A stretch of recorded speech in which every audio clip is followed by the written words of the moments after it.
Hey, welcome back. All right, so today I wanted to show you some real quick, simple DIYs you can do. For this first one, I'm just going to be using this glass from the Dollar Tree, some Mod Podge, and some food coloring. This is the old school way of dyeing glass. It's called sea glass. You can do this method. You can bake it. I didn't bake mine. I just let it air dry. But you can bake it, help it go along a little quicker. I wanted a brown. I didn't mix the colors right to get the brown color that I wanted. I just did equal parts of the blue, the yellow, and the red, mixed those up. And it came out more like a dark green, but I'm happy with that color too. Even though it is spring, I'm just not ready for too bright of a colors just yet.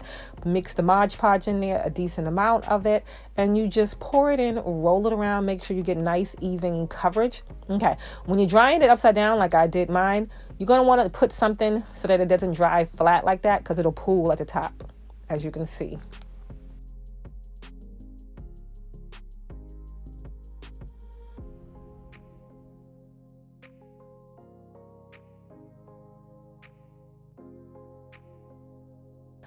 Okay, now for this one, another simple one. I have this bowl from Target, but you can probably get a bowl like this at the Dollar Tree, and if you can find it in glass, that'll be even better because it'll have a nice thickness to it.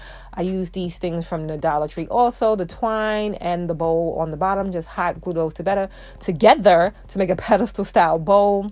Let that dry, and then you're just going to wrap the twine around, going not on top of it, but just going around and around and around, putting a little bit of hot glue every couple of inches or so that you can get it nice and stuck down.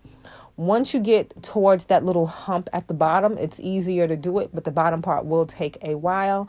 Then I decided I didn't want to do the inside, so I painted it black. You could spray paint it beforehand. You could leave it the color it is. You can go ahead with the twine inside. You can do it however way you want, but I decided to paint the inside. I was deciding on should I do the bottom black, like the inside, or just wrap it with the twine. I ended up wrapping everything with the twine, and then once you're done, if you want to get rid of the little fuzzies that's on there, you can just burn those off, and then it gives it kind of a nice little distressed type look. And then this is how it'll turn out.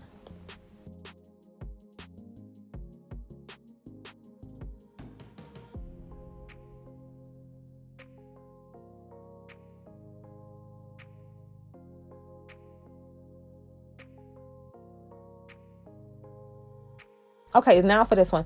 I had bought Dollar Tree plungers a while ago to do a project, and I didn't need the plunger part, but I took them because, you paid for it.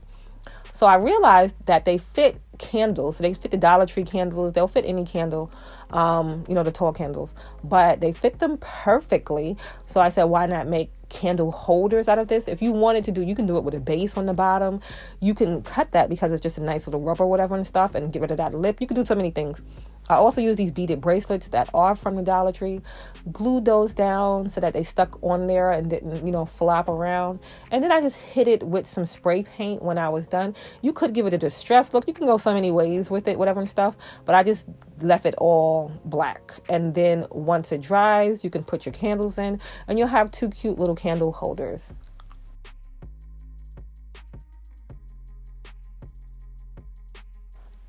Okay, so that was it. I wanted to show you 3 quick, simple Dollar Tree DIYs that anyone can do. Let me know what you thought, and I'll see you in the next one.